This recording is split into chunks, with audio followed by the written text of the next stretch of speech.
منیب حق صاحب، آپ سینئر جرنلسٹ ہیں، پولیٹیکل ایکٹیوسٹ ہیں. موجودہ حکومت جس کا عرصہ تقریباً 15 ماہ ہے، آپ اس کی کارکردگی کو کس طرح سے دیکھ رہے ہیں؟ بہت شکریہ عارف میاں صاحب. گزشتہ برس 9 اپریل کو پاکستان میں پہلی مرتبہ عدم اعتماد کے نتیجے میں ایک تبدیلی آئی، اور یہ پاکستان کی تاریخ کا پہلا موقع تھا کہ ایک عدم اعتماد کے ذریعے جو ہے وہ حکومت تبدیل ہوئی. 13 جماعتوں نے مل کر ایک منتخب حکومت کو آئینی ذرائع سے سیاسی طریقہ کار اختیار کرتے ہوئے چلتا کیا. لیکن سوال یہ ہے کہ آپ نے ایک حکومت کو چلتا کر دیا تو کیا آپ نے جو ریپلیسمنٹ دینی چاہیے تھی وہ گراس روٹ لیول پہ دی؟ تو مجھے بڑے افسوس سے کہنا پڑتا کہ نہیں. دیکھیے، ملک کا جو اصل مسئلہ ہے پاکستان کا وہ معاشی ہے. پاکستان ایک بدترین اکنامک کرائسس کی لپیٹ میں ہے، اور امید تو یہ تھی کہ 13 جماعتیں جب اکٹھی ہوں گی تو ملک پر جو اکنامک کرائسس ہے اس کو دور کرنے کے بارے میں ایک متفقہ لاہ عمل اختیار کریں گی، جو ابھی تک میرا خیال ہے کہ نہیں کیا گیا، جس سے وہ جو اکنامک کرائسس ہے وہ اب ڈبل ہو گیا ہے، اور ایک سٹیج یہ آئے گی کہ انسالویبل ہو جائے گا. اور جب بھی انسالویبل ہو جائے گا تو پھر ملک کو چلانا ایک مسئلہ ہوگا، بلکہ ابھی شاید ہو گیا ہے. موجودہ حکومت کو گزشتہ 15 ماہ سے کیوں نظر نہیں آیا، اس کا جواب تو وہی دے سکتے ہیں. لیکن میری ناقص رائے یہ ہے کہ موجودہ حکومت میں اتنا ویژن نہیں ہے کہ ملک کو درپیش جو معاشی بحران ہے اس پر نہ صرف یہ کہ اس کو چارٹر آف اکانومی کی باتیں تو بڑی ہو رہی ہیں، لیکن سوال یہ ہے کہ 20-30 سال سے حکومتیں کرتے چلے آ رہے ہیں. اب یہ کون سی ایسی نئی بات کریں گے کہ چارٹر آف اکانومی جو ہے وہ لائیں؟ چارٹر آف ڈیموکریسی تو آ گیا، لیکن اس پر بھی پہلے دن سے عمل نہیں ہوا. جب تک آپ ملک کو اندر سے ٹھیک نہیں کرتے، اکنامک کرائسس جو ہے وہ حل نہیں ہوگا. دیکھیے، پاکستان نے اتنے زیادہ قرضے لے لیے ہیں کہ اب ہمیں قرضوں کی ادائیگی کے لیے جو ان کا سود ہے اس کی ادائیگی کے لیے ہمیں جو ہے وہ قرض لینا پڑ رہا ہے. منیب صاحب، سوال یہ ہے کہ اگر موجودہ حکومت ریپلیس نہ کرتی، عمران کی حکومت جاری رہتی، پاکستان کی صورتحال بہتر ہوتی؟ دیکھیں، یہ کہنا اس وقت ممکن ہوتا ہے جب آپ کسی حکومت کو ٹرم پورا کرنے دیں. انفارچونیٹلی عمران نے بھی گورننس کے محاذ پہ کوئی اچھی کارکردگی نہیں دکھائی. اب ان کے ملک کے اندر کچھ مسائل تھے. ایک تو ان کے پاس اتنا مینڈیٹ نہیں تھا کہ وہ اپنا پروگرام پر عمل کروا سکتے. ان کے پاس سادہ اکثریت تھی. وہ سادہ اکثریت کے بل بوتے پر جو اتحادیوں کو ساتھ لے کے چلنے کی اہلیت تھی، میرا خیال ہے وہ سرے سے اسے آ رہی تھے، اور اس کا نتیجہ ہم نے دیکھا کہ ان کے جو اپنے اتحادی ہیں وہ ان سے تنگ پڑ گئے اور انہوں نے اپنا تعاون جو ہے وہ کھینچ لیا. تو سوال یہ پیدا ہوا کہ اگر عمران خان میں یہ اہلیت ہوتی کہ وہ اپنے اتحادیوں کو ساتھ لے کے چلتے تو آج وہ جس پوزیشن میں ہیں وہ اس پوزیشن میں نہ ہوتے. باقی آپ نے جس طرف اشارہ کیا ہے عمران خان کے بارے میں، دیکھیے عمران کی سیاست وہ کئی تضادات کا شکار ہے. ایک تو یہ ہے کہ سب سے پہلے پاکستان میں جو خارجہ پالیسی ہے وہ اس میں آپ فوج کو مائنس کر کے خارجہ پالیسی نہیں چلا سکتے. آپ کو فوج کو کسی نہ کسی لیول پر آن بورڈ لینا پڑتا ہے. مطلب طالبان کا ایشو ایک ایسا ایشو تھا کہ جس وقت آپریشن رد الفساد ہوا اور بعد میں پہلے ضرب عضب ہوا پھر رد الفساد ہوا، تو اس کو کیری آن کرنے کی ضرورت تھی. جو لوگ رد الفساد میں اور آپریشن ضرب عضب میں افغانستان چلے گئے تھے ان کے بارے میں جو پالیسی میں کوئی نرمی نہیں لانی چاہیے تھی.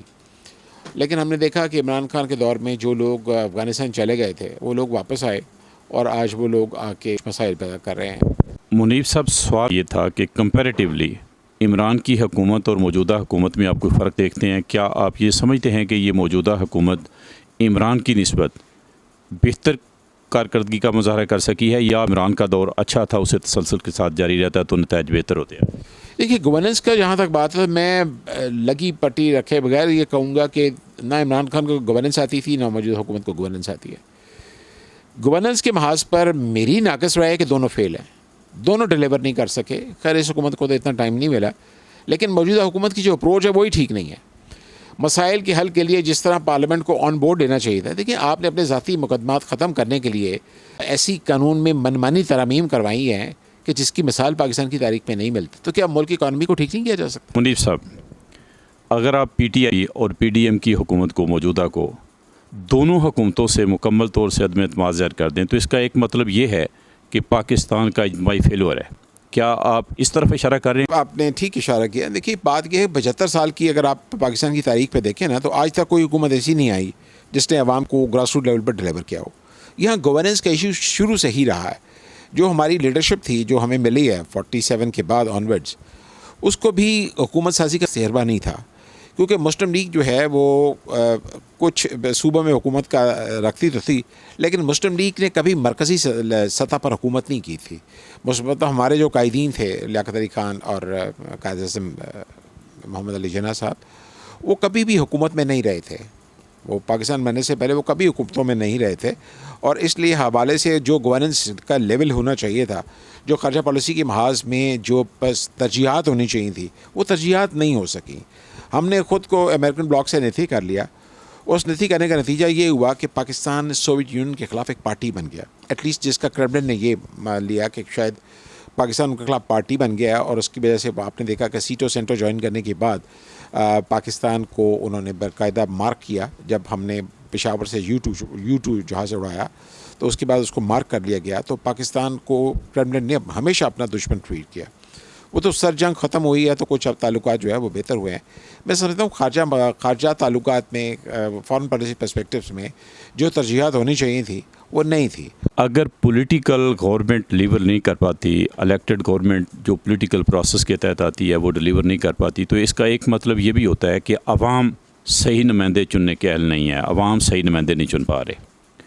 کیا پاکستان اجتماعی طور پہ ناکام ہو چکا ہے؟ نہیں، اجتماعی ناکامی اور چیز ہوتی ہے. دیکھیے بات یہ ہے، ہمارے یہاں جو سیاست ہے اس پر قبضہ ہے فیوڈلز کا، جس کو کہتے ہیں اشرفیہ کا. الیکشن پروسیس اتنا مہنگا ہو گیا ہے کہ لوور مڈل کلاس کا کوئی آدمی الیکشن لڑ نہیں سکتا. میں سمجھتا ہوں کہ الیکشن ریفارمز کی ضرورت ہے. اگر آپ الیکشن ریفارمز لائیں اور ایک گورننس کا ایک معیار مقرر کریں کہ اگر آپ نے قومی اسمبلی کا الیکشن لڑنا ہے تو پہلے آپ ایک الیکشن کمیشن آف پاکستان ایک پیپر کنڈکٹ کریں مختلف سبجیکٹس پہ، گورننس کے حوالے سے، فارن پالیسی کے حوالے سے، ایڈمنسٹریشن کے حوالے سے، اور جو کینڈیڈیٹس وہ پیپر پاس کریں ان کو میں سمجھتا ہوں کہ الیکشن لڑنے کی اجازت دی جائے. اور یہ طریقہ کار گراس روٹ لیول پہ ہونا چاہیے، صوبائی اسمبلی کے لیے بھی ہونا چاہیے، یہ ضلع کونسل کے الیکشنز کے لیے بھی یہ طریقہ کار ہونا چاہیے، یونین کونسل کے لیے، مطلب جو لوگ کونسلز تک الیکٹ ہوتے ہیں ان کے لیے بھی ایک طریقہ کار ہونا چاہیے کہ ان کو ایک پروسیس سے گزارا جائے کہ کیا ان کو یہ گورننس آتی ہے. دیکھیں اگر آپ کوئی بھی کام کرتے ہیں نا تو اس کے لیے آپ کو ٹریننگ چاہیے ہوتی ہے. منیب صاحب، پاکستان میں اسٹیبلشمنٹ کا بڑا رول ہے، اس پہ بات کی جاتی ہے. آپ کیا سمجھتے ہیں کہ اسٹیبلشمنٹ نے پاکستان کو کس حد تک متاثر کیا ہے؟ دیکھیے ہم پہلے دن سے گیرزن اسٹیٹ بن گئے، اور اس گیرزن اسٹیٹ کا بننا تھا. انفارچونیٹلی قائزم جو تھے وہ زیادہ زندہ نہیں رہے، آئین ہم بنا نہیں سکے، اور پہلے دن سے ہی ہمارے یہاں جو گیرزن اسٹیٹ کا تصور ہے وہ اس نے زور پکڑا. اور پاکستان کو کہا گیا کہ جی پاکستان کے بڑے سیکیورٹی تھریٹس ہیں، اور انڈیا ٹھیک ہے ایک بیلیجنٹ ملک تھا، لیکن انڈیا کو بھی اس کی اوقات میں رکھا جا سکتا تھا اگر آپ کسی سے نہ بگاڑ کے رکھتے. نہ بنائی تو ہم نے کسی سے، ہم نے سب سے ہی بگاڑ کے رکھی ہے، سوائے سعودی عرب کے کسی سے بھی ہماری نہیں بنی ہے. اور امریکنس کے ساتھ بھی ہم کبھی سافٹ ہو جاتے ہیں، کبھی ہارڈ ہو جاتے ہیں، تو یہی پالیسی. لیکن سوویت یونین کو ہم نے ہمیشہ اپنا دشمن ٹریٹ کیا. حالانکہ میں سمجھتا ہوں کہ اس بارے میں کوئی اتنا ہارش سٹینڈ لینے کی ضرورت نہیں تھی اگینسٹ سوویت یونین کی. تو یہ کچھ ایسے واقعات ہیں جو میں سمجھتا ہوں کہ اس ملک کی، جنہوں نے اس ملک کی تاریخ کو، اس ملک کے ٹریک کو، تاریخ کو اور دوسرے عوامل پر اس کو جو ہے وہ ایک اچھا امپریشن نہیں چھوڑا.